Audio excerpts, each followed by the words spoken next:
Grazzi mulej Addis. Nilqawkom eżiz aħwa ta' televizjoni, Facebook u YouTube. Grazzi li lejla qegħdin magħna għal dan il-messaġġ jew tarawh filgħodu. Iftaħ qalbek għal mulej, iftaħ qalbek għal din il-kelma li l-mulej poġġi li fuq qalbi u naħseb li qisu dejjem qed ikompli fuq dak li nabdejna madwar tliet xhur ilu. Jew erba' xi ħaġa hekk, imma importanti li inti kollok qalbek miftuħ għal mulej u tħobb vera l-verità. Għax jiena nemmen b'mod assolut li l-verità mhijiex għal kulħadd. Il-verità biss għal min jobgħod il-gideb.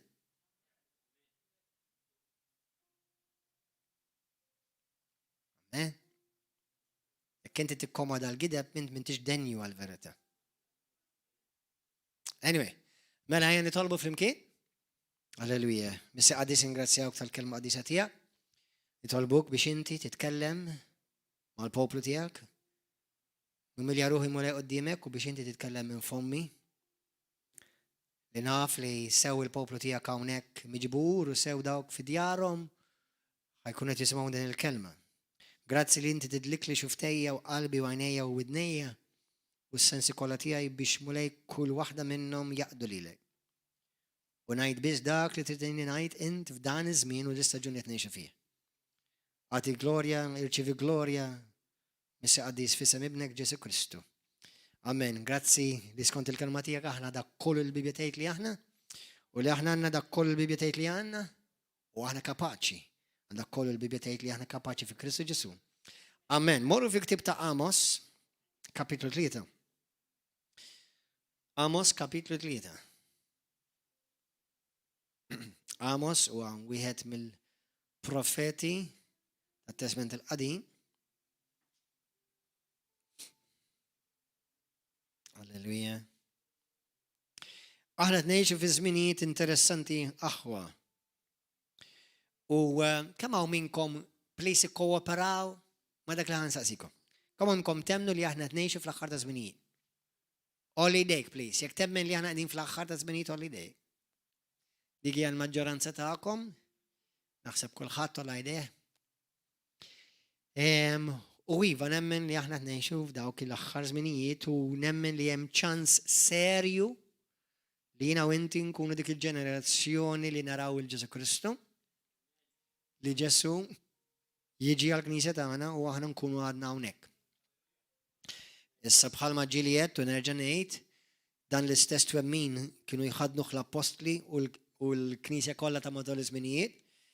Għax fil-veru sens għal-kalma hekk iridu nemmnu li aħna Ġesu dejjem ġej u aħna nridu nkunu ngħixu dejjem lesti li ġej. Amen. Iridu ngħixu lesti. Mhux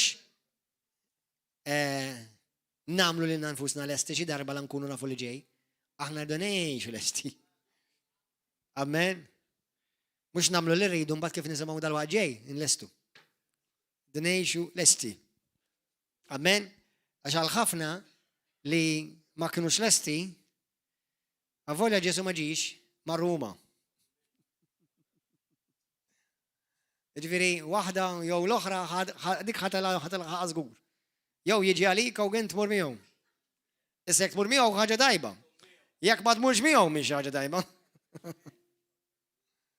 Imma ħadd tmur żgur jekk ma jiġix hu. Amen? Alleluja. Però nemmen ħafna, onestament, li jiena u inti hemm ċans kbir serju li din hija l-ġenerazzjoni. Fi ktib ta' Amos kapitlu 3 vers 7. Kulħadd jaqrah għax hija l-kelma tal-mulej. U din hija kelma li tottal kull ġenerazzjoni. Għax ebda ħaġa ma jagħmel sid il-mulej jekk ma jorix il-ħwejjeġ moħbija tiegħu lil-qaddejja tiegħu il-profeti. F'kull staġun Alla għandu l-qaddejja tiegħu. Sewwa aħna Knisja Apostolika Profetika nemnu fil-5 doni govermattivi l-apostlu, l-profeta, l-evangelist, il-pastor u l-allim li ħafna mill-knejjes jafu li jeżistu daw il-5 ministeri. Li ssibhom fl-ewwel Korintin kapitlu 12, 28-30, Efesin 4-11. Atti tal-Apostli, kapitlu 13, wieħed 2, u bosta postijiet oħrajn. Dawn huma ministeri li huma jgħidulhom il-ministeri governattivi. U dawk jagħmlu il-perfezzjoni tal-unità fi Kristu. U nemmen li l-mulej ikkun qed jitkellem, jiena nemmen li xejn ma jsir fid-dinja skont kif għadna kif rajna li Alla mhux diġà qed iwissi minn qabel li ħajseħ.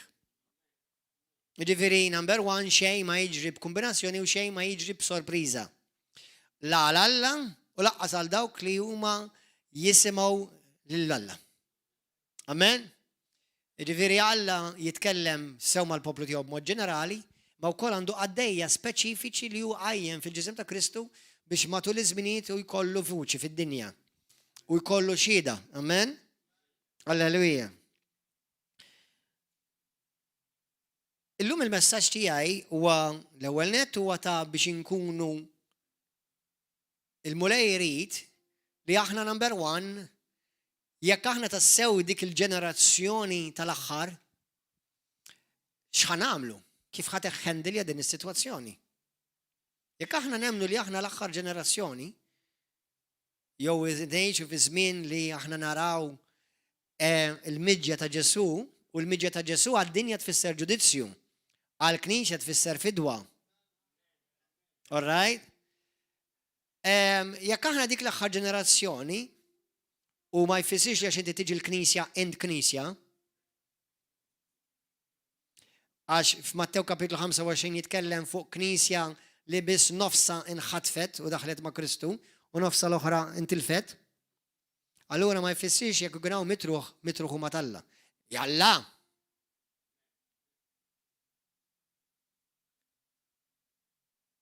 Ma n-nies Alla huma ġeneralment huma dawk li jgħidulhom ir-remnant. In-nies vera Alla huma r-remnant. Is-Sekkux River of Love kollha huma r-remnant ma nafx. Hija x-xewqa tiegħi u bla dubju hija x-xewqa ta' Kristu. Sewwa naf li hawn nies li huma parti mir-remnant żgur. Ma nafx hekk kollha r-remnant, il-kelma remnant ġifieri l-fdar il dawk li huma verament bħalma għandek fl-iskun ħalib, ir-remnant huwa dak il-daqar lega li jkun ta' fuq, dak huwa l-ħalib veru, pija kollu l-ma. Sewwa sa Kristu ġej mhux għall-ilma ta' għal dak li huwa vera ħalib. Amen? Ġar remnant.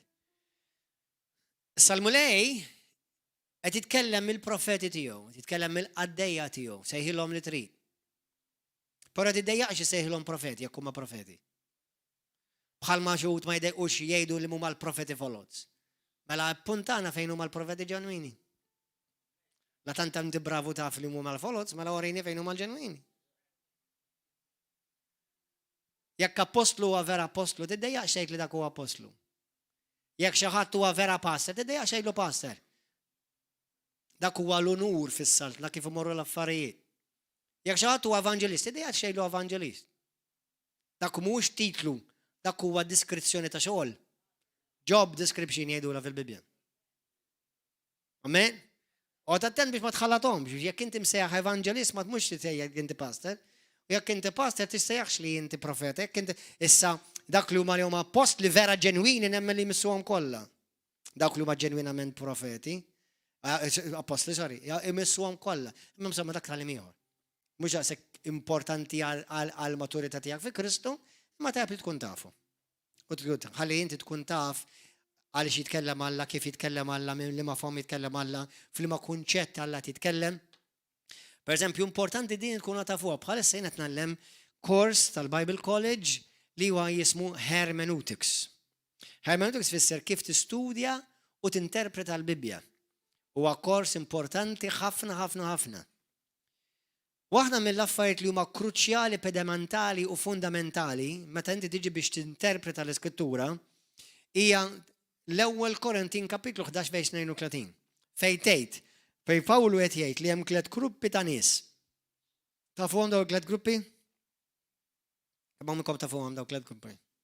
Il-Lut, il-Ġentili u l-Knisja.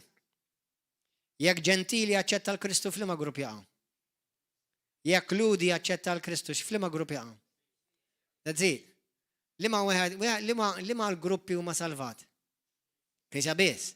Mela jekk inti eludi jew inti ġentili, jekk inti m'għandekx il-Kristu, intilef. Tkun parti mill-Knisja. Mela fil-Bibja importanti anke meta aħna nistudjaw l-aħħar żminijiet, tkun taf diżommuha f'moħħkom. F'kollox, imma anke speċjalment anke fi żmien tal-aħħar ta' żminijiet. Li inti tkun taf meta Alla titkellem fuq liema grupp ta' nies qed jitkellem rigward xiex u meta. Sewwa, fil-Bibja Alla jitkellem mal-aħħar ta' żmien tan-nies, l-aħħar nies tal-aħħar ta' żminijiet, sew mal-ġentili, sew mal-Lut u sew mal-Knisja. Il-Knisja mhix bħala tnejn l-oħrajn aħwa.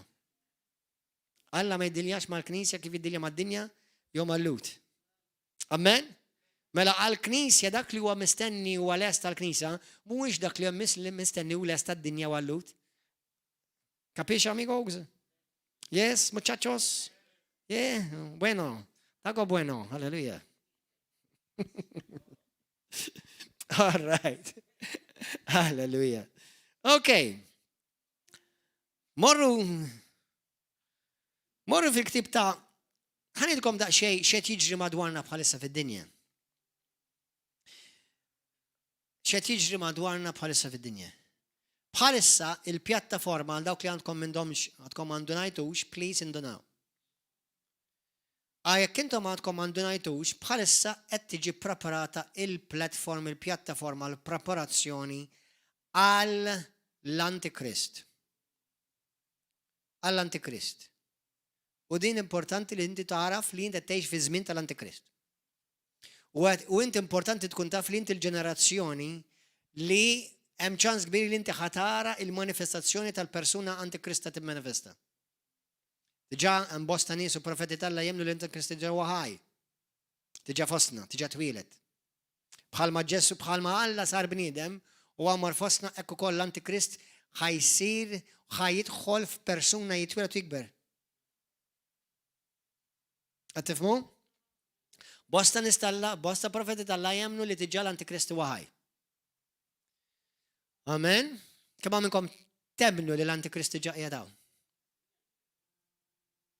Għal dawk li forsi minnkom żguri nista' nassigurakom li l-ispirtu tal-Antikrist diġà qiegħed hawn u diġà qed jaħdem u ilu jaħdem.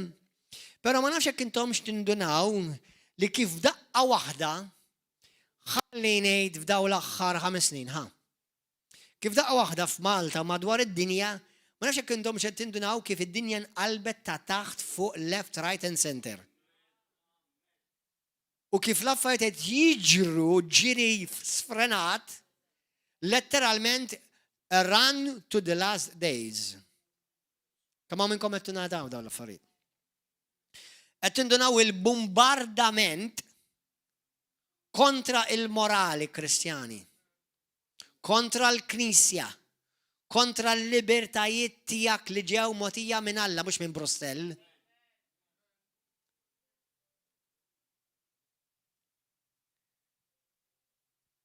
Ħmieġ li ġejn minn nies li huma pupazzi tad-demonju. Bħalma Alla għandu l-qaddejja tiegħu ftakru u tinsewx li d-demonju għandu l-qaddejja tiegħu wkoll.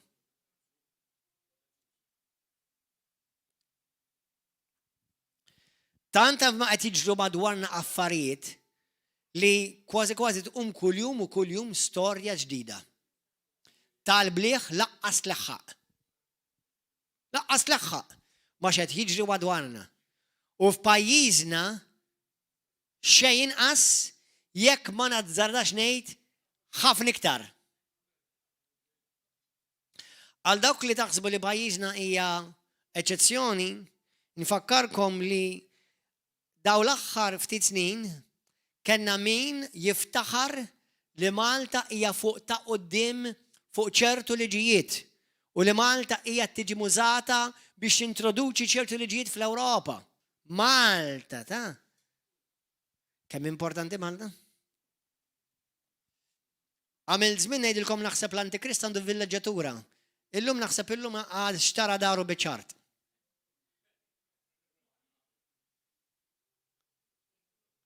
Għanna għaddejja ċittadini Maltin importati lej Brussell li huma pupazzi tal-Antikrist. u qed jagħmlu u jippropagaw affarijiet li Kristu ma tistax timmaġina li jippropagom, imma timmaġina li x-xitan jippropagom. Taw x'għandkom minnkom għandkom ħin għal min qed nirreveri. Sew. Persuna waħda isimha jibda bl-infern, hell.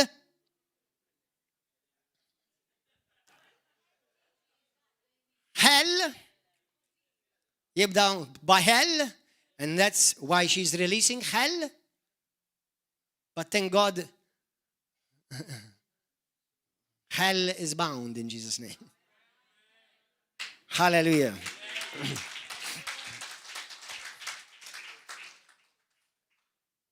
U l-ieħor kull jom huwa dejjem irrabjat, anger. Dejjem rabja, u l-unika wieħed li naf li dejjem huwa arrabjat huwa d-demonju. Anzi, mhux ġast irrabjat ismu, engerer, jew engerer. Għax enger huwa angry, imma arrabjat ismu engerer. Some are angry and some are angerer. Allura ħna pupazzi ta' demonju sewa li qed jirrilisjaw l-infern.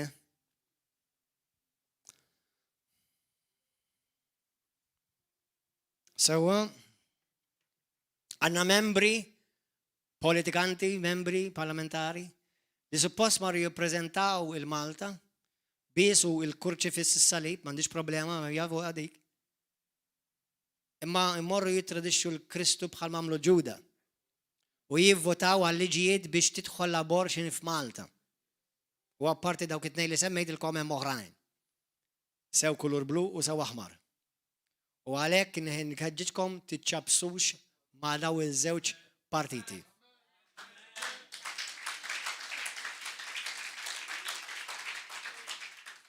Issa, jiena nemmen ukoll ħalli nkun fair li daw iż-żewġ partiti għandhom nies li ma jixtiequx jiġu identifikati hekk għax nemmen li hemm fihom nies li jħobbu l-Alla imma ħalqhom huwa totalment ilhom li jagħmluhom il-maskra qabel ma għamlu għalilkom biex jalqulhom ħalqhom.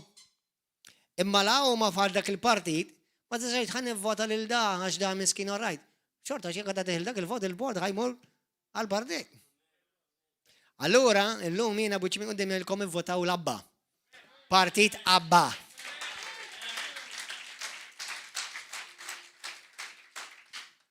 Dan huwa partit li huwa n-nies li huma kandidati fih sissa li kollha naf kollha u bil-forsi hekk ħajkun għax inkella ma jibqax Abba, inkella jiġi Baba. Sewwa, imma kollhom ma Kristjani, kollhom mimlija bl-Ispiritu Santu, jaqraw il-Bibja flimkien, jitolbu flimkien, jisumu flimkien u jiġu u jixxirku flimkien fi Kristu. Ħallu dak huwa l-partit li narid nara fl-awtorità. Amen. U għal dawk il-Maltin li jgħidu ma kif jistgħu jagħmlu differenza. Tihom iċ-ċans u jagħmlu differenza.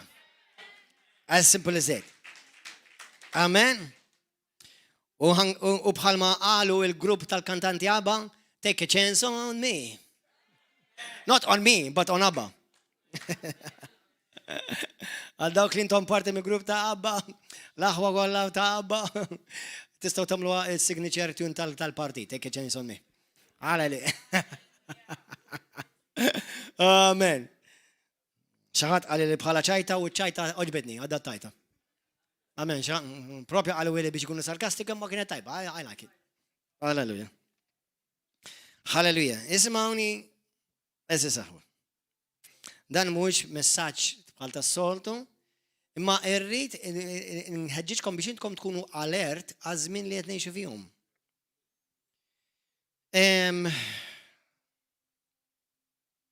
Fil-bidu ta' din is-sena, Ministru ta' s-saħħa għalli għal Malta staleħqet il-herd immunity u m'għandix dubju li l-maġġoranza huma verament herd bħal merħla. bla dubju.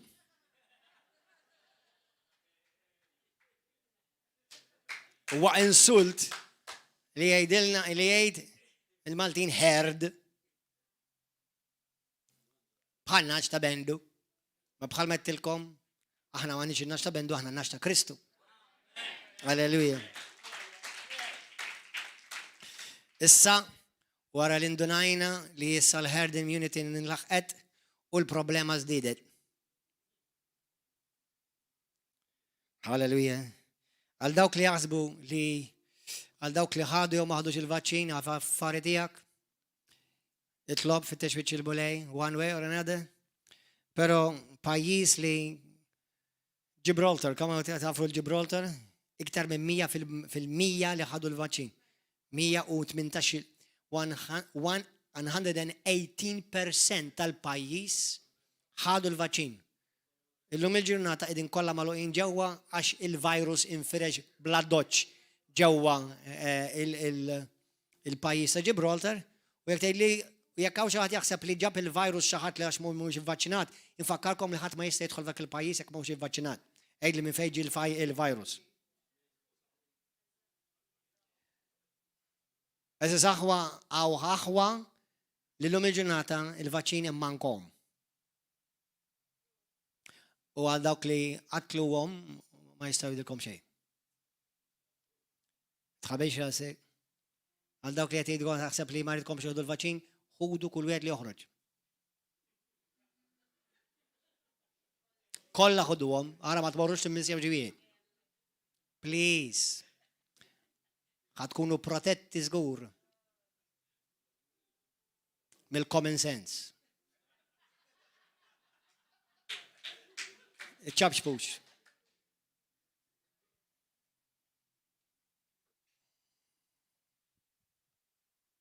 Fitxu iċ-ċirmulej aħwa, xlaffajtu ma' ħafna iktar serji mill-li taħsbu, u nista' nassigurakom li ħafna minnkom intom xesti biex jisimgħu l-verità. Għax inwewwirkom.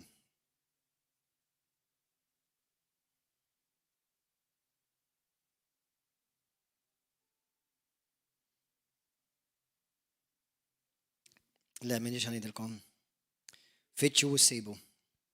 Imma jfittix mux denju. Alleluja. Grazzi mulej. Jekk aħwa l-affarijiet politikament pajjiżna mhux ħajnbidlu, illum nagħmilkom din il-profezija. Mulejjenna.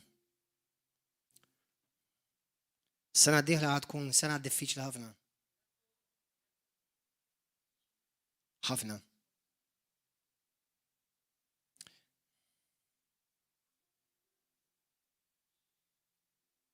Ejt il-mulej jgħinek tagħmel xejn ibbażat bil-biża. Xejn.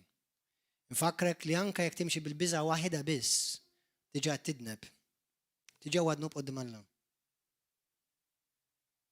Dal-messaġġ by the way mhuwiex għad-dinja, mhuwiex għal min huwa dilettant tar-reliġjon, dan il-messaġġ huwa biss għan-nies li huma mwilda minn ġdid u jridu joġbu lill-Alla u jibqgħu fidili sal-aħħar.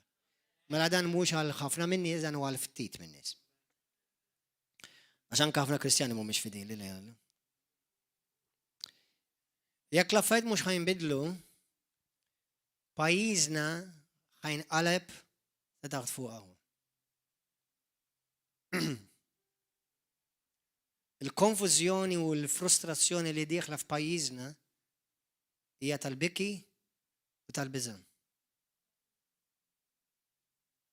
In-nies huma mitlufa. U qed jaraw li dak li poġġew il-fidi fih mhux qed jaħdem u tiġaw issejtkom fil-mulej ħafna xerilu. Taħt id-dilka tal-Ispiritu Santu għedtilkom mhux ħajaħdem. Pero ħafna sorta mhux ħajsimgħu.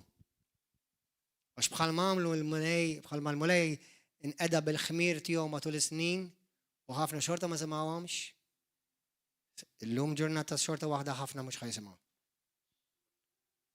Imma jiena nkun ħsilt idejja Peress il-ktib ta' Ezekiel iwissi meta tara ġej ix-xabla għaddej tal-mulej iwissi.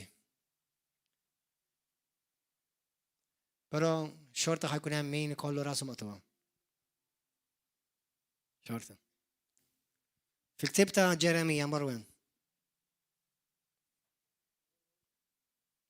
Għal dawk li intom ħadtu passi u aġixxejtu, illum ħantikom kelma ta' maħabba u jekk toffendik, mur itlob fit-texwiċċ il-mulej. Mhux mur fit-tex il xi ħadd li għaġarxlek widnejk. Għax imbagħad you deserve to be deceived.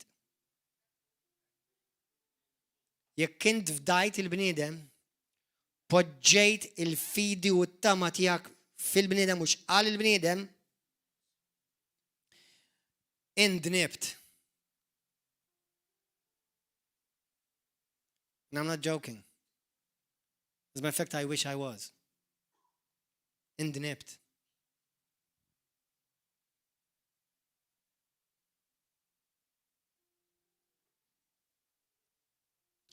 Però hemm it-tama jekk inti tindem.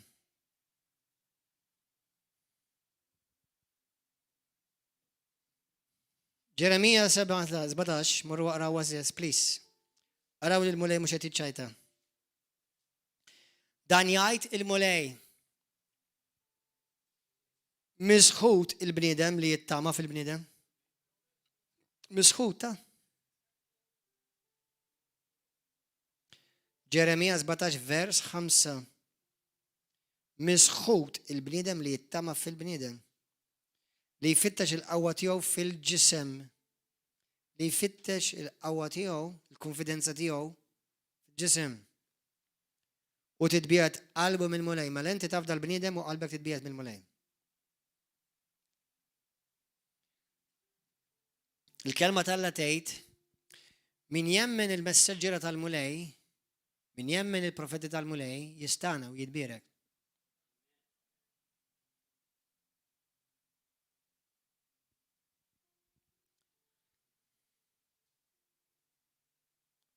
L-Inglis jgħidlek, whoever believes the prophets of the Lord, he shall prosper and he will be blessed.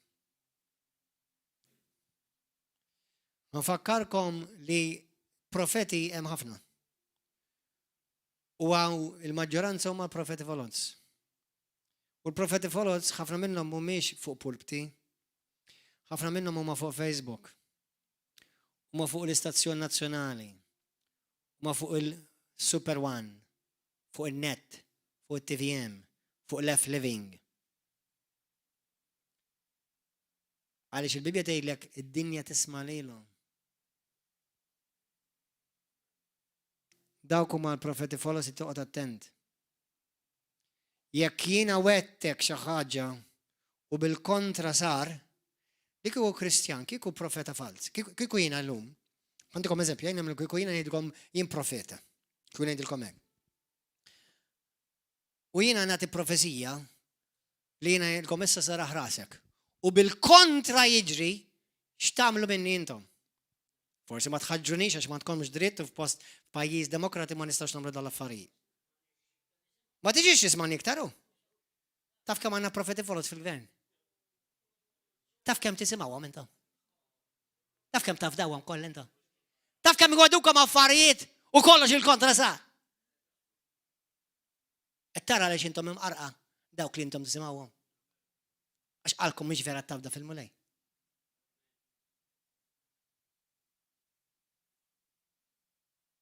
Komplu, qalbi, komplu.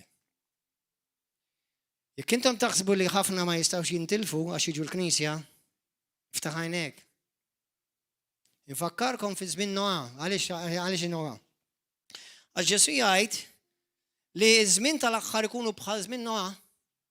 Kemm minnkom għal dawk li ma smajtunix, għal dawk li smajtuni tollu x'idejkom, ma għatta xi xahar ilu. Konna għamil tliet pritki fuq l-aħħar ta' żmien żmien ta' Noa.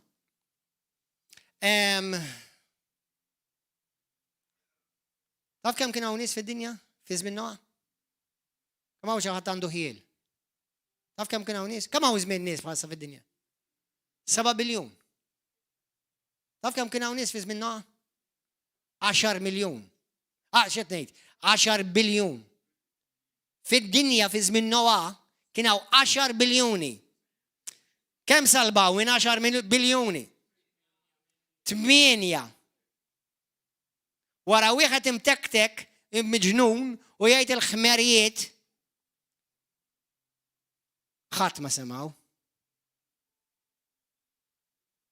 U 8 minn 10 biljun biss salvaw. Hell is one packed place.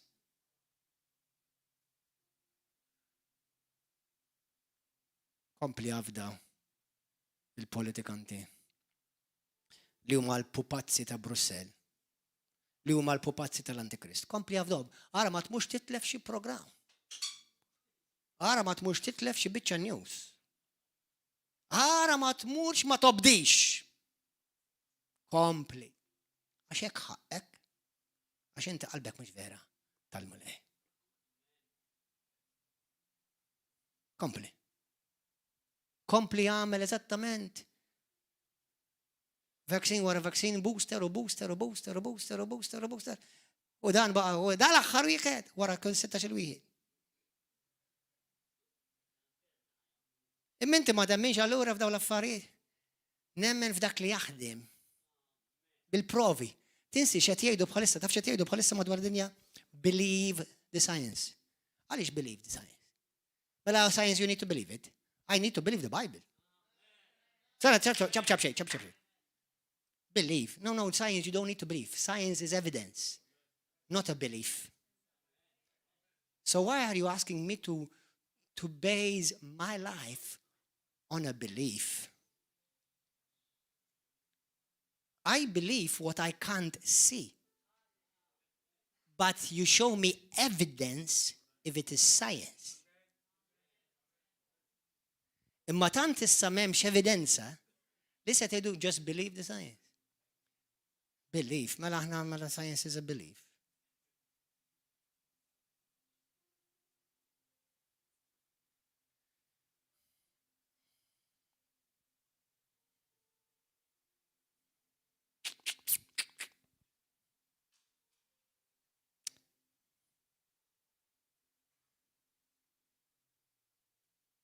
Kemm hawn Kristjani li qed jiġru bħal rashom maqtuwa bħal tiġiġa b'rashom maqtuwa. Kemm il-Kristjan intqajt miegħu int li mar jiċċekkja x'fihom il-vaċċin. Mar jivverifika minn xi hija magħmula l-vaċċini u l-vaċċiniet. Kemm hawn minnkom, kemm hawn Kristjani mar tgħidu lix kemm? Sew dak li ma ħaduwix u sew dak li ħaduha. Kemm hawn mill-Kristjani marru jiċċekkjaw x'fiha l-vaċċin. Kemm hawn marru jiċċekkjaw x'evidenza ta' science vera teżisti. Le, ma x'kulħadd qed jagħmel hekk, tinnax ta' bendu hekk qed jagħmlu.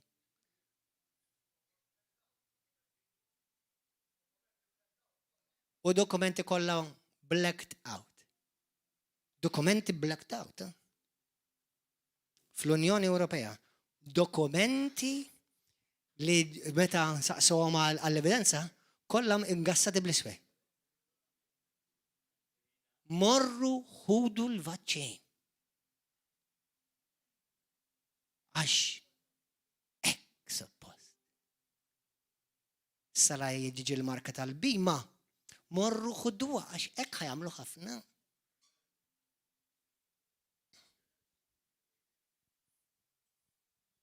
Ma nafx, forsi l-marka tal-bima diġà hawn. Forsi diġà qiegħda. Anzi ħanejdilkom dal-waqt kuna. Naħseb li sa' sena d-dieħla m'hemm bżonn tibqgħu tieħdu aktar vaċċini jew boosters. Issa ħajinkoraġġukom biex tieħdu ċippa.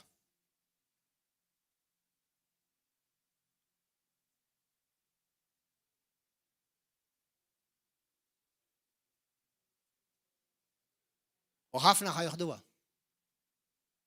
Ħafna ħajħduha. Le, għal xejn ngħidu dak. ħajħduha. Ħafna jaħduha. X'ħafna mhumiex ir-remnant, ħafna ma biss just passers by Christianity.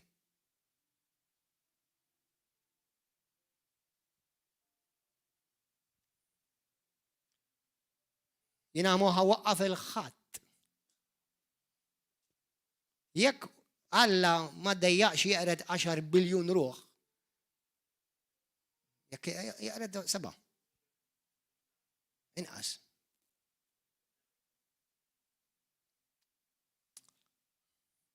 Għalhekk qed inħeġġitkom għodu attenti. Intom kontu tafu li l-medja hija kontrollata u l-verità mhux ħajħallukom tismuha jekk inti ma tfittixix. Kontu tafu li l-medja tikkontrollata?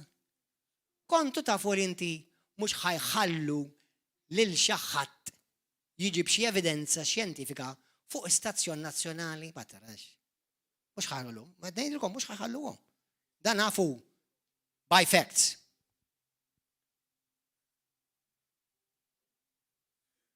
Everything is controlled, including some Christians. U jiena nitlob li Alla jien żbaljat. Ma minix sfortunatament.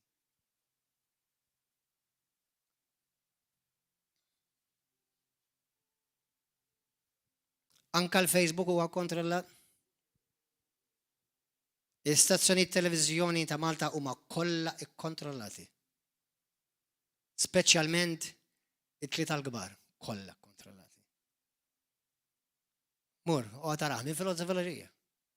Armat mhux titlef xi programm. Armat mhux titlef xi news. U basta, la smajtu fuq il-news ma l-verità.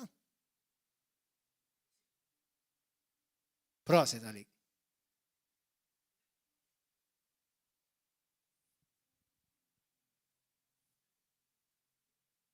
Kompli. Pastor, tu għax tajt in-nies mhux m'għandux il-vaċċin. Le, ngħidilkom morru ħudu l-vaċċin. Kollha, ħudhom kollha. Ma tbux itilfu xi wieħed, kollha ħuduhom. Għax il-bniedem qed iwedek li inti ħad tkun sejf. Ma l-bniedem qed iwedulek li tkun sejf. Min ma jaqbilx miegħi qed ngħidlek ħudu.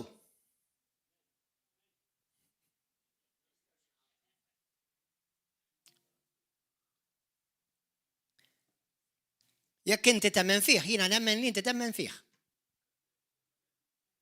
Sib.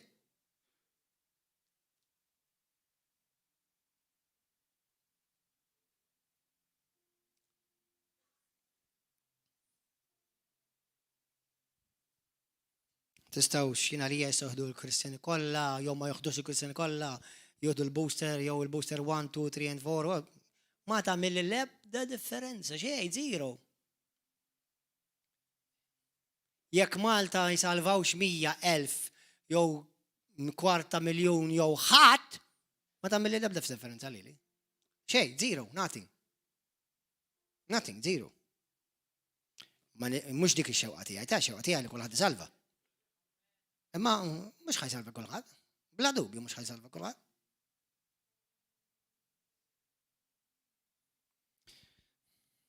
Jekk il-Kristjani mhux ħajqumu u mill-lat politiku jivvotaw l-unika partit li jista' jagħti xi tip ta' tama lil pajjiżna. Abba. Il-mulej jeħenna l-pajjiżna x'inhu ġej fuq pajjiżna.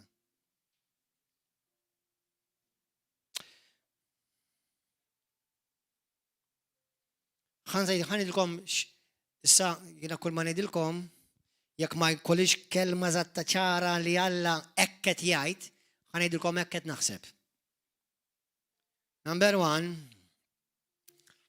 għal dawk li intom tagħmlu banking bl-internet biss, ifqu. Tagħmlux iktar banking bl-internet biss, ifqu.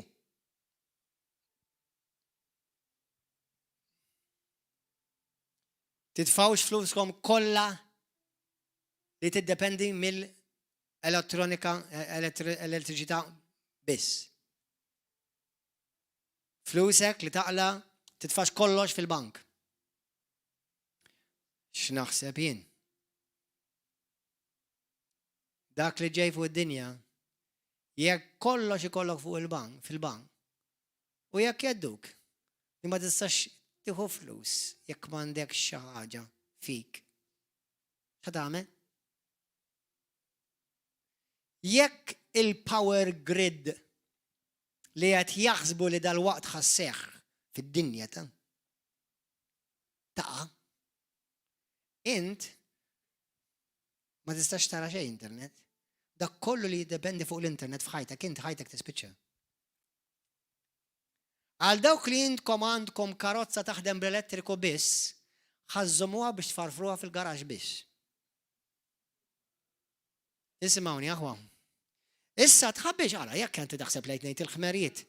Itlob għalija mulej ħenna lija. Ma rridx ngħid ħmerijiet, kellem inti minn fommi mulej. Għadintikom xed nammen fl-ispirtu tiegħi u naħseb x'inhu ġej. Ismawni. Dawk li intkom għandkom karozza li taħdem bid-diesel u bil-petrol, ħudu ħsiba rrestawrawha. Ixtru petrol u diesel on the side. Jekk għandkom tixtiequ tixtru xi tal-elettric bid-dawl biss, ħanġiġkom biex tixtru wkoll generator. Jon kella morru biħħuha. X'naħseb jien? Di mhix dottrina, x'naħseb jien?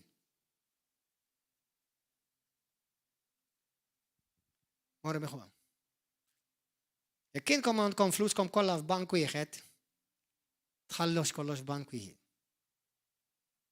Jekk inkom għandkom garaġġ, natfuh. Għamluh abitabbli. Jekk intkom għandkom shelter, natfuh u għamluh abitabbli. Kemm minnkom għandkom shelter fid-dar?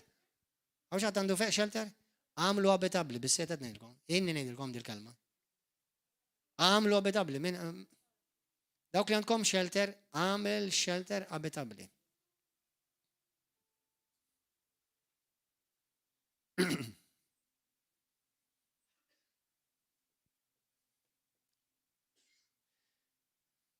Naħseb ukoll, naħseb jien, tajjeb li jkollkom xi ikel li jdum. Xi ħaġa oħra bħala riserv. Naħseb ukoll tajjeb li tibdew titgħallmu ukoll kif trabbu u tkabru il-vegetables. Kif trabbu il-veġitali. Huwa tajjeb li titgħallmuhom.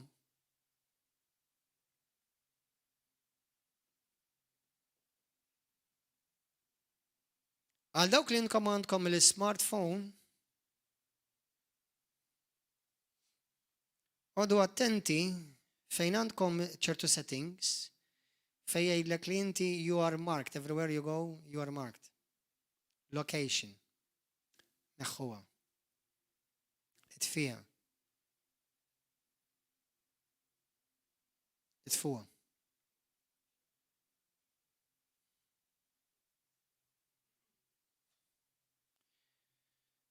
Jekk inti ma tridx il xi ħadd jimmonitorjak f'darek, jekk għandek computer, għattilu l-kamera. Għattilu l-kamera.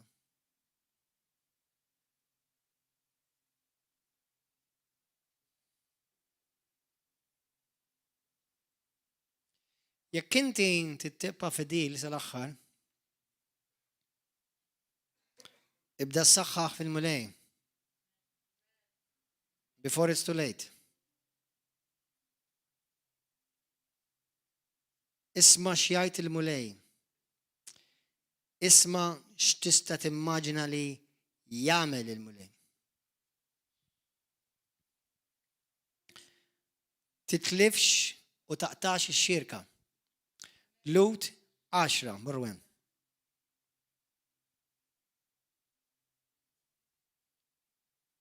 Lut 10.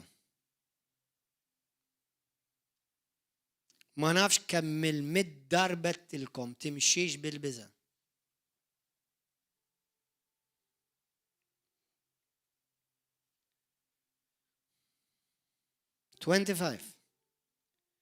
Ma ninqatawx mill-laqat tagħna flimkien kif ħadu drawwa bosta Kristjani Maltin f'daw l-aħħar sentej. Għax beżaw imma għamlu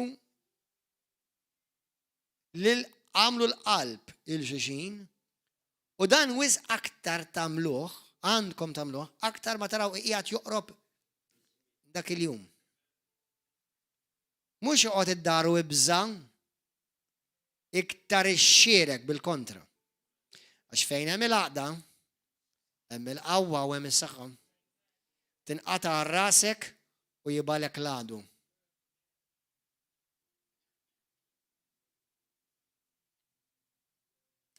U min għandu widneħ biex jisma', min ma jridx jisma' ind denju li tkun imqarraq. Alla wissik. Bil-kelma qaddisa tiegħu. Alla wissik. Morru fit-tieni Tessaloniki. Għal dawk li inkom għandkom familjari li jitqu bikom, forsi għandkom bżonn tarawha inqas.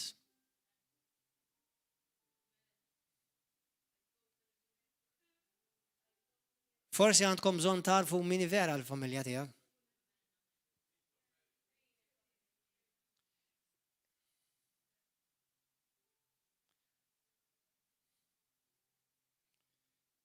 Jekk il-familjari tiegħek ħajkunu il-kawża tat-telfin tiegħek, xi jfisser? Li tħobbhom u jħobbu. Xi jfisser?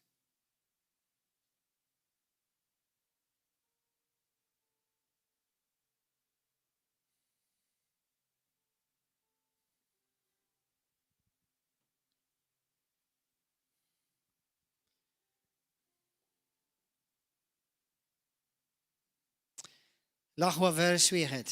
Tidin Tessalonkin kapitlu 2 vers 1. L-aħwa għal dawk li għandu xaqsam mal-midja ta' Sidna Ġesu Kristu u l-ġemgħa tagħna biex naqdu miegħu. Qed jitkellem hawnhekk għal ħatfa tal-Knisja. Nitlobkom biex ma toqgħodux tħawdu raskom malajr u tinħasdu bħalli kieku l-midja tal-jum il-mulej orbot u la jekk tkun mimnebħin mill-Ispiritu u lanqas jekk tisimgħu xi kelma jew taqraw xi ittra ta' parsi minn għandna. Vers 3. Tħallux min qarraq bikom b'ebda mod. L-aħħar jum ma jkunx l-aħħar jum. Sa meta aħna ngħidu l-aħħar jum, il-kelma l-aħħar tad-dinja saċ ma teżistix. Rajt aħna m'hemmx l-aħħar tad-dinja. Dinja ħatibqa' żgħira aħna. Li hemm imma number one hemm l-aħħar jum tiegħek.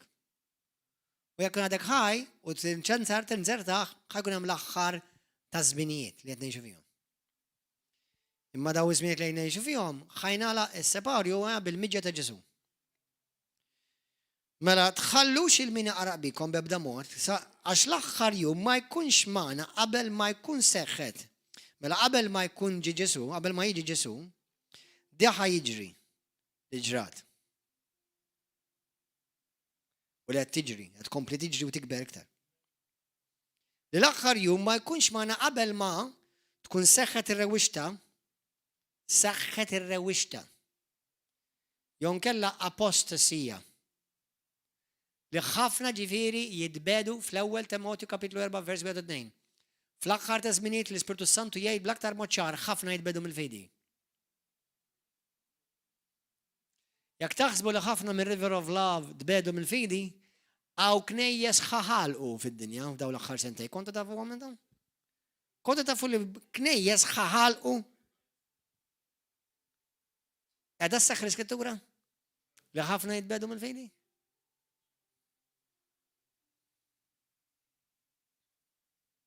ħafna komunitajiet għalqu. ħafna komunitajiet laqqas baqgħu jiltaqgħu. Għaliex? Għax beżaw minn virus li il-fejqan tiegħu ir-rata tiegħu hija ta' 9.99%. It's not about a virus. It's about preparation for the last days. U b'xi ħaġa x-xitan tinqeda.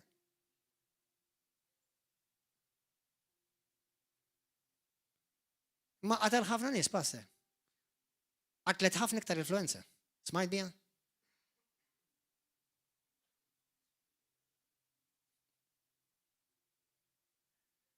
Il-ġimgħa tilkom frażi li tilkom ma hej. In-nies li mietu, il-biċċa kbira minnhom mietu bil-komplikazzjonijiet li kellhom f'ġisimhom mhux il-virus per se qatilhom. Medication ħażina. Eluf mietu anka bil-vaċċin. Ħafna qed jiġu mankati bil-booster. Ara ma tilkomx mhux ma teħduhx, ħuduhom kollha. Biex tikkwotani minna wara. Jiena Pastor Gordon qed ngħidilkom ħudu l-vaċċin kollha u ħudu l-boosters kollha. Qed ngħidilkom, ħuduhom.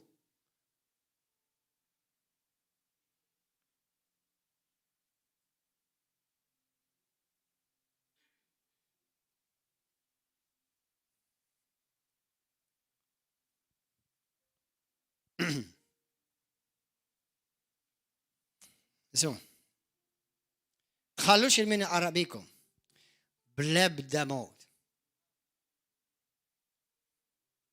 L-aħħar jum ma jkunx magħna qabel ma jkun seħħet rewixta, ħafna ġifieri tbedu mill-fidi, u jinkixef il-bniedem tad-dnub. Ikkundannat għat-telfin, senna ftit ġifieri qabel ma tiġi rapture. Irid jinkixef il-bniedem tad-dnub.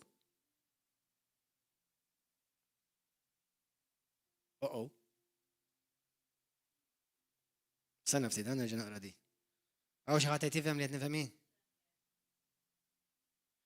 Mela tħallux il-min Arabikum bl-ebda mod.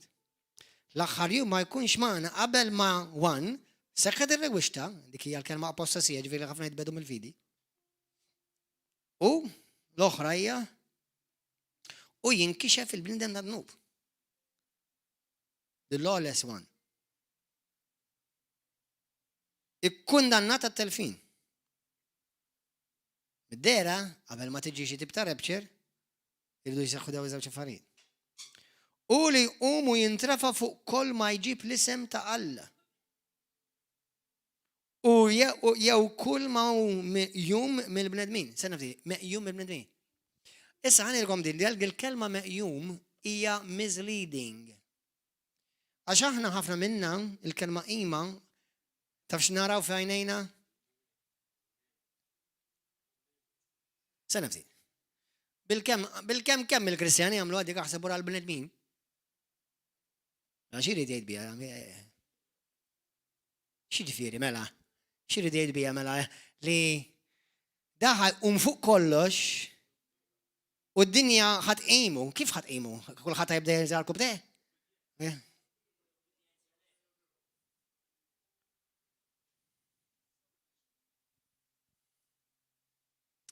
Intom kantu tafu li l-kelma qima parti minna tfisser jew waħda mill-kliem tfisser dak li inti tagħti alleanza lej, dak li inti tagħti importanza lil, dak li inti tagħti l-attenzjoni lil. Għada serdi? U ħafna Kristjani magħhu.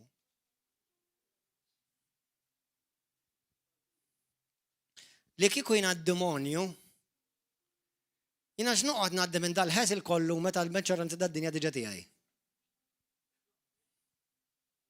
Daw xorta miegħi ġejrin. Iqomuni rashom l-isfel, saqhom il-fuq u jew le u bilhom daw xorta tiegħi. Mela fejn irrid qima? Fil-Knisja. U għandna Kristjani diġà tqumuh.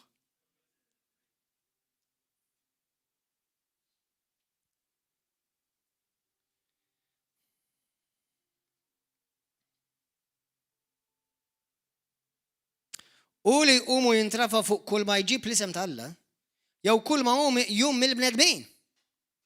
Intom kontu tafu xi tfisser il-666? Kontu tafu xi ma tfisser kelma 666? M'hemm bżonn ngħidilkom jiena ta' ma jkun bżonn xi revelazzjoni ta' bamenaw, għax l-Apokalissi stess jgħidlek li tfisser actually. Huwa n-numru tal-bniedem. Xi tfisser il-numru tal-bniedem? Il-numru tal-Alla huwa 7. Il-numru tal-bniedem huwa 6. Minu Alla, 6 jew 7? Imma l-bniedem li neħħal l-Alla sar Alla. Allura il-numru 66 tfisser li l-epitomija tal-alleanza lej id-demonju. Il-bniedem b'emilu, bl-għażliet ta' ħajtu, b'dak li jaħseb u b'dak li jagħmel jafda l-alleanza tiegħu lill-bniedem.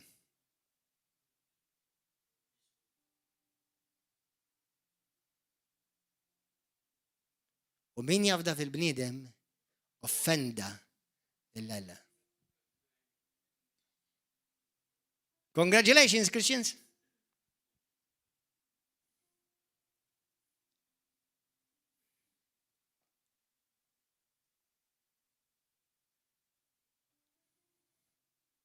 Tolbu għalija.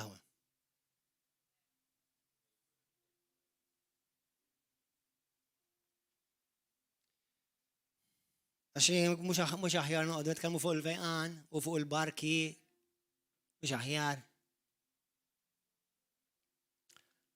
Imma jekk inti tkun, għal min jara, ħajara. Għal min ma jarax, mandi għalfejn norek ġej. Inti tifhem x'inhi s-sejħa tiegħi?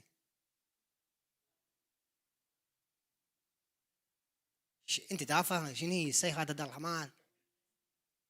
Sejħa ta' dal-ħmar taħseb li biex inżomm akwarjum ta' 4 nies.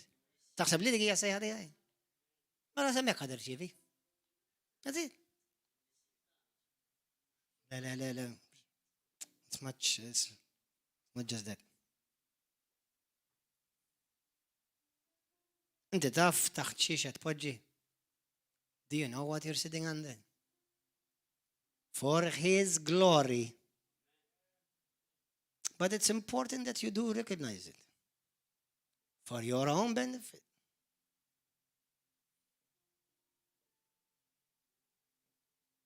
Meta l-mulej li sejjaħli u qal li ridek tpoġġi taħt il-qaddej tiegħi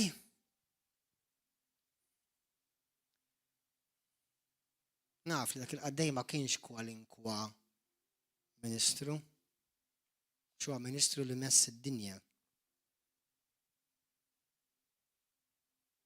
Ma n-nies li ma jarfux jitkellmu ta' ċwieċ, ta' bħaħan, wal meaning? Madam. So ask the Lord to show you.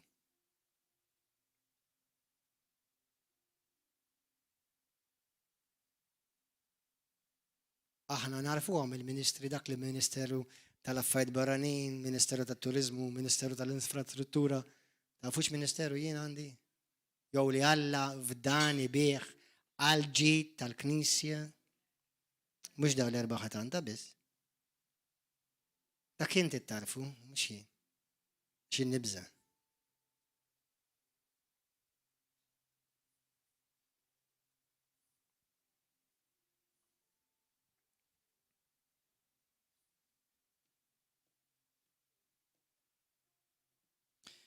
Komplet, tini Tessalonikin. Bil-grazzja tal-la jien dak li jien, bil-grazzja tiegħu biss, jien dak li jien. U jien dak li jien, għal-glorja tiegħu, għad-kabbir tas-saltna u għat-tisjiet tal-Knisja. Għal dawk li ma vera għal-Knisja.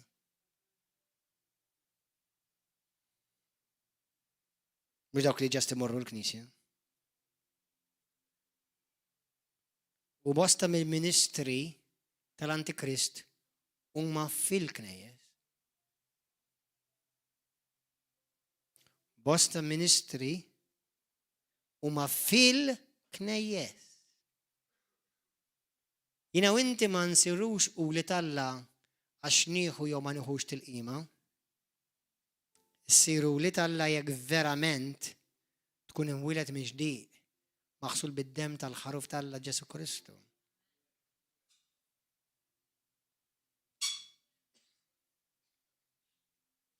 Għax ministru popolari internazzjonali jekk għal xi riċenti. u li jqum u jintrafa fuq kull ma jġib l-isem ta' Alla jew kull ma jum mill-bnedmin. Sabiex hu stess joqgħod bil-qiegħda fejn irid joqgħod bil-qiegħda da? Minn tant postijiet fit-tempju tal-Alla jrid ipoġġi.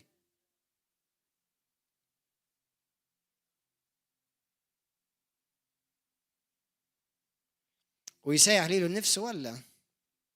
Ma tiftakrux li dan kollu kont ngħidulkom meta kont fostkom u issintom tafu x'qiegħed iżomm lil dan ma jseħħ għalissa qabel żmienu.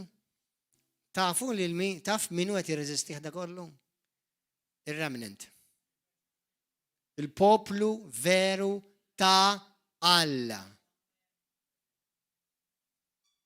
Għax jiena u int Alla qajjimna biex aħna nirreżistu il-bfjan manuvri tal-Antikrist. Tassew li l-misteru tal-ħażen ġa qiegħed jaħdem.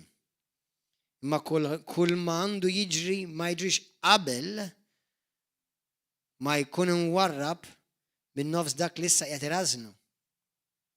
Mela da qabel ma jiġri dak kollu li d-demonju l-Antikrist għandu fi pjan li jagħmel, qabel ma jsir dak kollu, dak li qed jirreżistih ħajġi mneħħi. Ma mid-dera qabel ma jiġi mneħħi ħajkun raħ.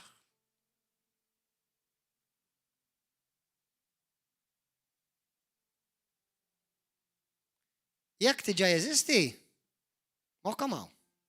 Jekk tiġa huwa ħaj l-Antikrist, jiena u inti ġarajni. X'qed taħsbu li ħajġi b'xi qrun u b'xi libsa kollha s-sikka ta' ma' ġismu baħar ħamrana u xi furkettun f'idejh u b'xi stelletto jew. Jekk hu ħaj, mela jiena u inti qabli diġà rajnieh. Imma għadna ma rafniex. Għax hu jgħidlek jiġi rrevelat, jiġifieri l-identità tiegħu hija moħbija ma diġà jeżisti. Ma ħajġi żmien fejn il-poplu tal-la vera ħajarfu. Imma ma jistax il-pjanijiet kollha tiegħu jseħħu għax ikun hemm poplu qed jirreżistih. Mhux poplu li jimxu bħalna x'ta' bend huma.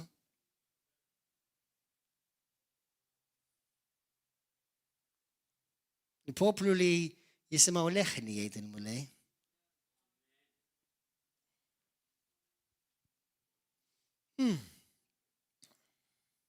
Għaliex taħseb li l-bima tal-Apokalissi kapitlu 13 li għadhom kif waqfu statwa għalija. Kontu tafu li għadhom kif iwadaw kombinazzjoni. Intom kontu tafu li l-bima tal-Apokalissi kapitlu 13 għadu kif għamluha quddiem il-Parlament Ewropew. Intom rajtu għadew ma rajtuhomx. U kombinazzjoni eżatt kif tiddiskrivija il-Bibja. U għaj ma jent kollox li tiddaħħal il-Bibja. Kombinazzjoni. Għan wissikom. Jekk dak kollu qed jiġri, qed ikun ir-revelazzjoni ta' xemm miktub. Ħafna minnkom ħateħduha l-marka.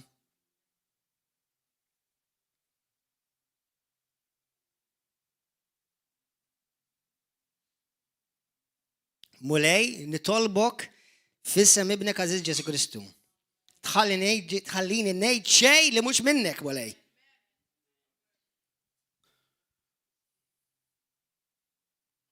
X'taħseb in fuq huwa relevanti għand il-biża tal-Alla ta'? Ma Alla qajjimni għal da żmien, Alla tani wkoll l-ispina dorsali u l-qawwa u l-Ispiritu Santu għal dan iż-żmien. Imma jien mhux jien waħdi, intom ukoll.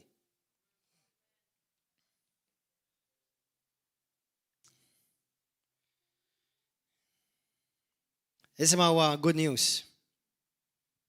Kulħadd ieħu nifs. Ħodu nifs. Ħafna minnkom iskom qed iżommu nifs taħt l-ilma.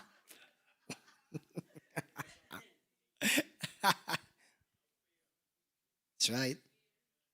Tassew li l-misteru tal-ħażen ġa qiegħed jaħdem, imma kull m'għandu jiġri ma jiġrix qabel ma jkun twarrab minn nofs dak li jissa qiegħed iżażnu. Imbagħad jinkixjef il-ħażin. U l-mulej Ġesu jolqtu b'nifs fommu u jaqirdu bid-dija tal-preżenza tiegħu. Alleluja! Ġesu ħajamel kara. Aċċu! Fejn mar id-demonju? That's it. That's it.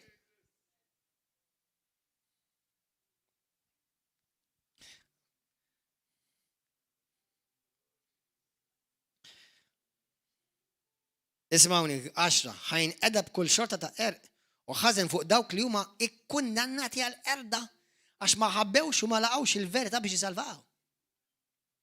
Kulħadd jgħidi warajja, il-verità hija skomda. Kulħadd jerġa' jgħidha, il-verità hija skomda. Imma ssalvalek ruħi. Ejt il-dak taħdejk, il-verità hija skomda. Ejt il-dik l-oħra taħdejk, il-verità hija skomda. Imma l-verità taħilsek.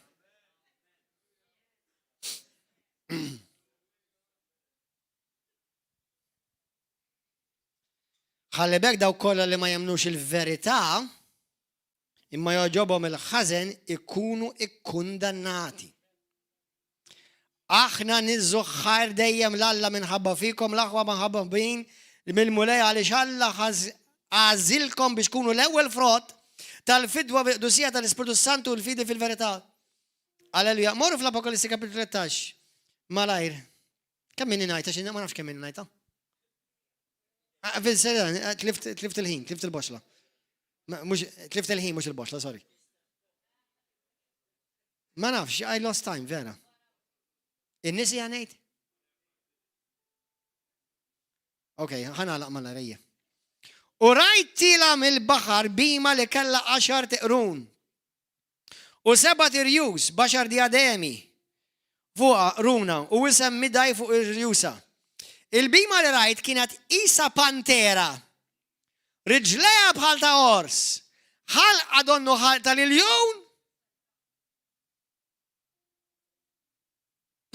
u dragon id-demonju ta' il-qawwa tiegħu u tron tiegħu u seta kbira. Sadaw, il-bima hija kollezzjoni ta' pajjiżi, gvernijiet, governanzi. Tista' tarawha fil-ktieb ta' Daniel 7. Infatti tgħidlek ukoll li ġiet mogħtija wkoll ġwienaħ.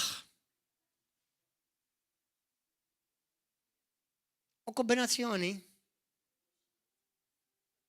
għamlu eżatt l-istess immaġni tagħha qudiem Brussell. F'dan iż-żmien qudiem l-United Nations. F'dan iż-żmien li qed ngħixu fih. Kombinazzjoni jissamluha. Intom qed tindunaw li d-demonju m'għadux jinħeba, issa d-demonju qed jitkellem b'mod ħalqu mimli gburija. ħal u jgħidħlu xmata affarijiet li joffendu lill-Alla u jidaj kontra Alla u kontra l-qaddisin ta' Alla.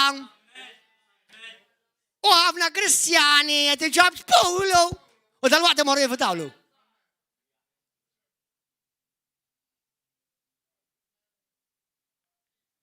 Min ma jħobbx il-verità, Alla jibatlek spiritu ta' biex temmen il-gideb.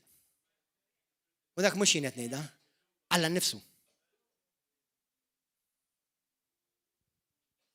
Żgur tal-biża dak il-vers. Kif ħateleb int f'dawn iż-żmien li qed ngħixu? Kif ħateleb? Kif ħanibqgħu sħaħ b'saqqitna fi Kristu f'dan iż-żmien li qed ngħixu? Kif ħatibqa' fidil int sal-aħħar?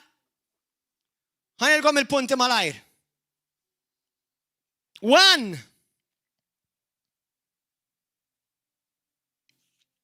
Tidu tkunu taf jew le? Number 1. Żomm l-unità tal-fidi maħutek fejn Alla ħawlek.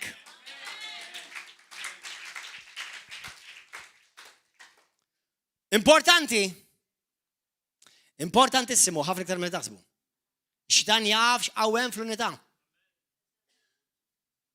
U jaf li fejn hemm l-unità m'għandux seta. Kristu. Jagħti dik il-qawwa fuq l-għadu. Xi ħaġa interessanti li llum ġiet f'moħħi, il-polimolek poġġieli qudiem għajnejja, Skrittura tgħid f'Mattew kapitlu 16, vers 16 sa 19, fejn Ġesu jgħid lil Pietru l-ewwel u mbagħad jgħidha lil dawk kollha li jemmnu f'Mattew kapitlu 18 vers 18 sa 20, fejn jgħidilha tgħidkom is-seta sewa biex bil-Malti jgħidlek biex telbu il-bibien jew is-sissin. Is-sissin tal-infern. Bl-Ingliż jgħidlek behold, I have given you power and the keys of the kingdom of God, so that whatever insej kif tgħidha bl-Ingliż, and the gates of Hades, ma tgħidlu and the gates of Hades, jew nkella il-bibien tal-post il-mejtin jew il-post tal-infern jew ma innu tajt li tgħidlek bibien mhux bibien. Do you realize this is what I believe is happening in these days? Hell is opening many doors over the nations. Id-demonju qed jiftaħ ħafna bibien u għalhekk hawn din l-avalanga ta' ħmiġ, korruzzjoni, evilness minn qasqat fl-ebda ġenerazzjoni qabel ma konna naħolmu fuqha.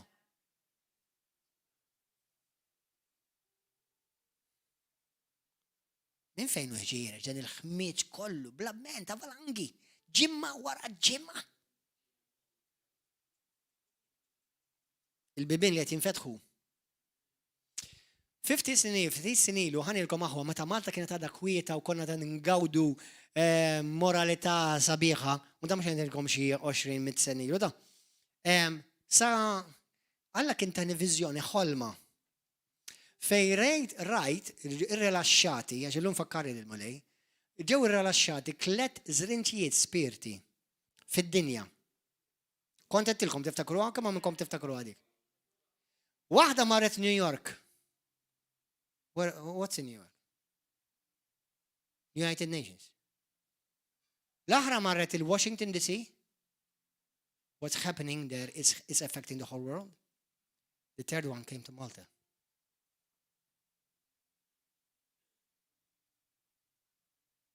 Illum jien nommen konvenzjoni li Malta għandha rwol importantissimu fl-aħħar ta' żminijiet.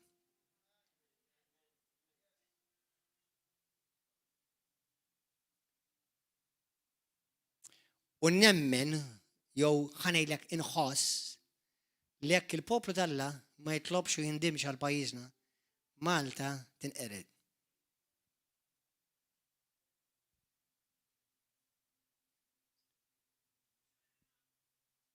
Kien hemm profeta talla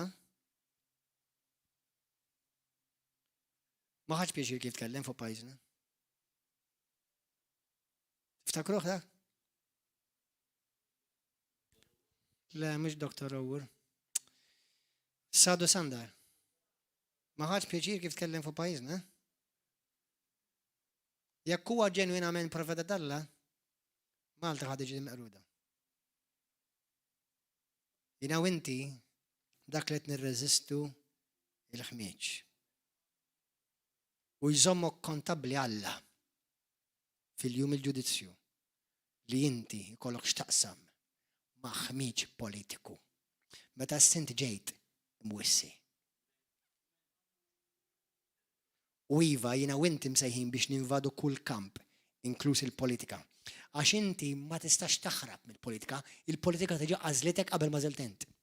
U għalhekk tittażel jien irrid nażel dak li jagħżel Alla.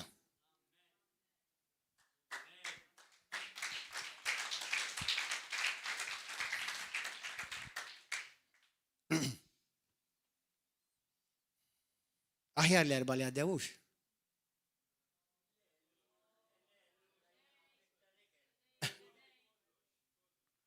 Mela wan, żommu l-unità. Żomm l-unità. Għal dawk li intom qed taħarbu mill-Knisja, m'intomx qed iżomm il-kom sejfta? Qed tagħmlu l-oppost li jrid il-bulej. Number 2. Inħeġġiġkom titqarbnu ta' spiss. itqarben f'darek regolari. Jekk jista' jkun kull jum. Għax fl-Iskrittura fi ktib tal-Apokalissi, kapitlu 11, morru hemm, fl-aħħar ta' żminijiet,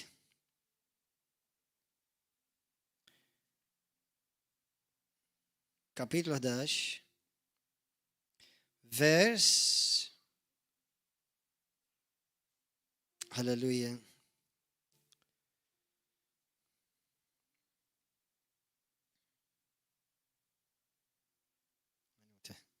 kapitlu 11 għattilkom, kapitlu 12 naħseb. ċkull darba naqlibu dawn. Kapitlu 12 vers 11, mux kapitlu 11 vers 12. Kapitlu 12 vers 11. Huma ħarġu rebbieħa fuq demonju. Permezz tad-dem tal-ħaruf u bis-saħħa tal-kelma li xedu u ma qożżewx ħajjithom minkejja saħansitra l-mewt. Ismawni aħwa, ħantikom revelazzjoni. Jekk Kristu ma jkunx għadu ġi, int ħatmut. Xi darba ħatmut. Kemm minnkom tafu li inti xi darba ħatmut? It's a humbling truth. Però tant nara Kristjani li huma tant imwaħħlin ma' din id-dinja li ma jistawx jesperjenzaw il-qawwa tad-dem ta' Kristu.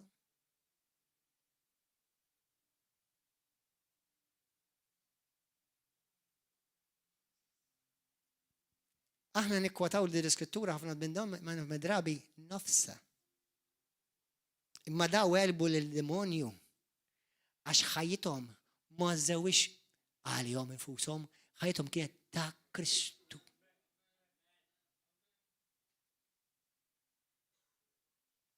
Għaliex taħseb Ġesu qal min jixtieq isalva ħajtu jitlefha. U min jitlef ħajtu għall-Vanġelu isiba.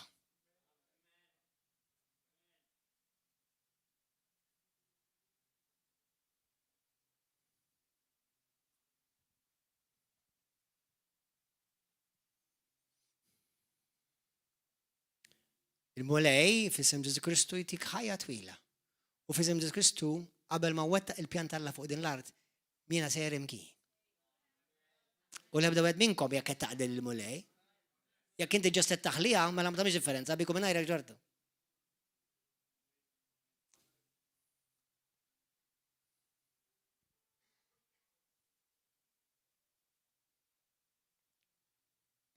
Imma meta raġel Alla jitlaq, jew mara Alla titlaq, ħabbix rasek, l-importanti li wettaq il-pjan Alla f'ħajtu. Taf għal min ikbi? Għal min ikun ċaħad il-Kristu. Għal min poġġa l-fidi tiegħu fil-bniedem.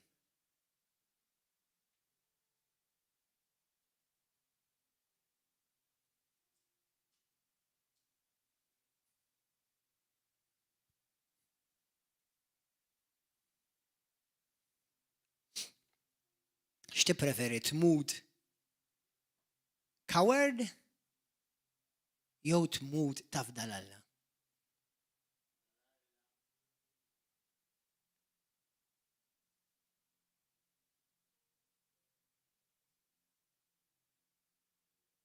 When I see men of God, women of God die in our days, I rejoice in that man's life that he stood faithful till the end.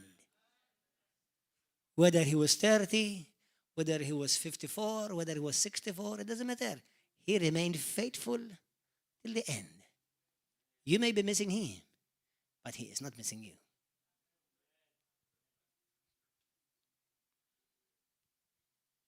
Il-firda kera. Pero, kama minnkom tidu tmur il-ġenna?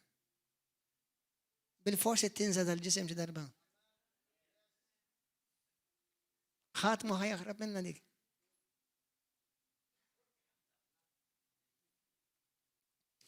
U jekk jaħtfek nkunu poplu l-aktar imbierek.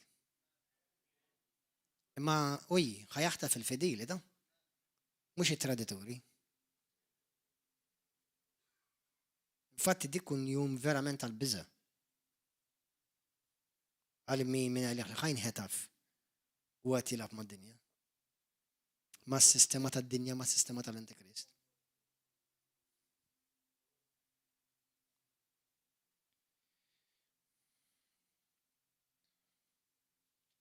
Mela, 1, unità, 2, tqarben kull jum jekk jista' jkun. Ftakar li aħna ġejna mogħtija għaw b'awtorità permezz għad-dem ta' Ġesu Kristu. Jekk inti tħares lej l-armatura li l-Aziz ibni fi Kristu Matthew tkellem fuq, brother Matthew kamen għandoqħi. Fejnu brother Matthew? Fejnu mlaħwa? Li tkellem fuq l-armatura. Stevie kam, brother. L-armatura x'inhi? L-armatura da kollu li provda d-dem ta' Kristu. Il-kurrazza, righteousness x'inhi? Li inti issa ġejt f'pożizzjoni qudiem Alla favorevoli, permezz għad-dem, is-salvazzjoni, l-elmut li jekk tilek rasek moħħok sibietek wadnek biex qagħda tenċisma. Sewwa il-ċenturin li jżommok fil-bilanċjat fil-verità, ix-xabla tal-ispirtu li toħroġ minn fommok il-kelma tal-Alla, it-tarka tal-fidi li inti dak li inti temmen poġġuh qabel dak kollu li jiġi bombardjat bih. Jekk ma taqbilx mal-kelma, no. Tarka tal-fidi. Jekk jiena ħajkolli nagħmel kompromess, no. Nfakkarkom dal-messaġġ mhux għal kulħadd għal minnu vera ta' Kristu. Għal min mhux ta' Kristu, tħabbix rasek, this is just bunch ħmerijiet għalik. Alleluja. Amen. U fl-aħħar mill-aħħar, morru għammek ħanqrawa u nitolbu. U grazzi nagħti glorja lil mulej li għamilni denju biex inxandar u nwassal dal-messaġġ. U waslu bil-biża tal-mulej. U naf li ħajkun hawn min jiżżoffjatta. U min jiżżoffjatta ngħidlek tiqafx. Kompli. Please continue. Don't worry. The day comes to everyone, not just to me. Dak il-jum tiġi għal kulħadd.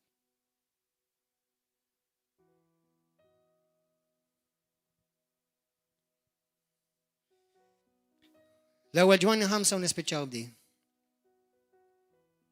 ħanaqrakom minn vers 1 sa 5. Kull min jemmen li Ġesu l-Messija, jemmen vera minn qalbu, huwa mwieled minn Alla.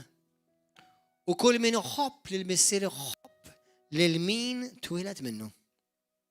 Minn dan nafu li nħobbu lil ulied Alla, meta nħobbu l-Alla u nagħmlu l-kmandamenti tiegħu. Għax din hi l-imħabba tal-Alla li nżommu l-kmandamenti tiegħu. U l-kmandamenti tiegħu mhumiex tqal. Għax kull min hu mwieled minn Alla jeleb lid-dinja. Din hija r-rebħa fuq dinja. Il-fidi tagħna. Għax min hu dak li jeleb id-dinja? Jekk mhux min jemmen li Ġesu u li bent Alla. Mela l-aħħar punt huwa li naw inti sal-aħħar nifsa ħajti ħankompli nemmen il-kelma tal-Alla, ħankompli nemmen fiben Alla, u nkompli nibbaża ħajti sakemm nitneżżam minn din it-tinda fuq x'qal Alla. Għax il-fidi tiegħi teleb id-dinja. Halleluja. Glorja lil mulej. Għajn umu bil-wifqa. Kulħadd jitlob miegħi. Dawk kollha li intom fuq Facebook, YouTube. Dak li inti smajt, mur ħarblu, mur itlob. Tkun xi blaħ, tgħidx paroli żejjed. Jekk kien żbaljajt, il-mulej jorini, jekk taħseb xi ħadd minnkom taħsbu li żbaljajt urini. X'problema? Jista' jkun. Minix infallibbli. Qatt ma ħares blej l-ebda ministru tal-Alla b'xi mod li huwa infallibbli. Imma Alla juża vessili dgħajfa. U jiena waħda minn dawk il-vessili dgħajfa. Naf li l-glorja u l-qawwa mhix minni imma minnu. Illum jekk inti tara dal-messaġġ u għamilt affarijiet li wrejt li fdajt il-bniedem, is-sistema tal-Antikrist minflok lil Kristu. Il-mulej xorta jħobbok u għandek ċans tindem. Jekk inti tixtieq tagħti ħajtek il-mulej illum, qegħdi talba warajja u mejda minn qalbek. Immaġina li kieku din hija l-aħħar ġurnata ta' ħajtek. Immaġina li kieku dan huwa l-aħħar jum ta' ħajtek. X'ħad tagħmel? X'naħseb jiena huwa relevanti issa. Imma taf xejn Ġesu. Mingħajr Ġesu Kristu l-bniedem ma jsalvax. Jekk trid tissalva u tibda ħajja vera, jekk kien Kristjan u l-bot minn Alla, u qed tibqa' l-bot mix-xirka u knisja Alla fejn quddiem Alla u għad nobdak. Dan huwa l-ħin tiegħek biex tirrifletti, tħalli l-Ispiritu Santu jkellmek u ddur lejn Kristu b'qalbek kollha verament. Kulħadd jgħid talba warajja minn qalbek. Bissa qaddis. Grazzi ta' ibnek Ġesu. Grazzi tal-kelma tiegħek. Grazzi ta' twissija ta' mħabba. Abba Messieh. Għandi bżonnok f'ħajti. Salvani mulej. Kun int is-salvatur tiegħi. La tħallini qatt nitbiegħed minnek. Fejn jien żbaljajt, fejn jien inqastek, aħfirli dnubieti mulej. Ejja f'qalbi, poġġi fuq it-tron ta' ħajti. Salvani mulej. Salvani wkoll minn fuq dak li ġej minn fuq id-dinja. U salvani minn nar tal-infern. Għatini qalb ġenwina għalik Ġesu. Ħanejx għalik. Aħsilni bid-dem prezzjuż tiegħek u imlini bl-Ispiritu Santu. Minn qalbi niddikjara u nistqar, Ġesu, inti l-mulej.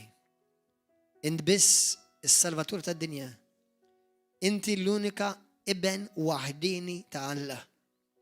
Mittalija fuq is-salib. U li permessa l-mewt, difna u għaw minn tiegħek. Insalvajtni. Illum impoġġi l-fiduċja tiegħi kollha fik mulej. Natik glorja, natik tifħir mulej. F'isem Ġesu Kristu. Amen. Kinti jeddek it-talba llum inti ta' Ġesu. Tillabx ma' dnub. Tillabx ma' dinja. Mur arbel dal-messaġġ. Ftakar jekk inti ħadha minn xi ħaġa ħażina lejk ħajja ġejġi. Ħobb il-verità. Il-verità xi kultant naqra jibsa. Imma jekk int kapaċi onora u rispetta u ħobb il-min ikollu l-kuraġġ jgħidlek il-verità. Mhux in min iridek tintilef u m'għandux l-interess tiegħek qalbu. Il-pija Ġesu jħobbok, Ġesu juħsiebek u Ġesu huwa miegħek. Issa importanti li inti timxi miegħu u tkun ġenwin tiegħu. Jekk tiżbalja, u inda. U l-maħfra tkun magħtija lilek b'abbundanza. Narawkom għada fil-ħodu hawnhekk, nħeġġukom kunu hawn magħna fl-10 ta' fil-ħodu. Kull nhar ta' 4 u nhar ta' 7 ta' filgħaxija. Grazzi. God bless you.